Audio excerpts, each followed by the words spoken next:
তো এটি হচ্ছে আপনার একটি 4 গ্যাং সুইচ, দেখতে পাচ্ছেন একটি 4 গ্যাং সুইচ বোর্ড।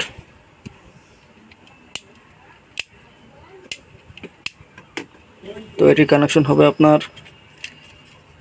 এখানে দেখতে পাচ্ছেন আপনার L1 L2 এবং L3 L4 এই সবগুলো শর্ট করবেন আপনার। শর্ট করার পরে তো মানে এটি ফেজ হিসেবে কাজ করবে, যে কোনো একটি কমন করবেন আর কি। এই L1 চারটা কমন করবেন, L1 L2 L3 L4, এটি হলো ফেজ হিসেবে কাজ করবে, এই চারটা শর্ট করবেন।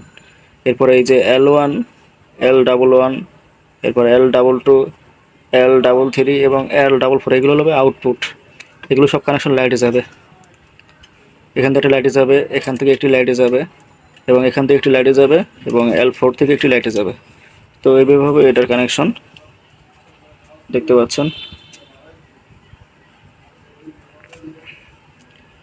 এখানে চারটা লাইটের জন্য চারটা সুইচ, এখানে আপনারা এখানে L1 L2 L3 এবং L4 শর্ট করবেন। শর্ট করে এখান থেকে একটি ফেজ দেবেন আর কি। এবং তো আপনারা এই L1 L2 L3 L4 short করে এখান থেকে একটি ফেজ বাই করবেন, এটা হলো ইনপুট হিসেবে কাজ করবে ফেজ লাইন।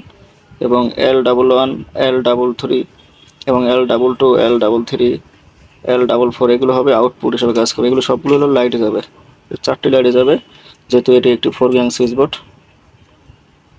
ঠিক আছে, এটি হলো এদিকে আপনার এটা অন অফ বুঝে যাবেন, উপরে অফ নিচে অন। এবং কোনো সময় যদি আপনার এই যে লেখাটি মেলাতে না পারেন তাহলে এটি খুলে আপনারা ঘুরিয়ে দিবেন।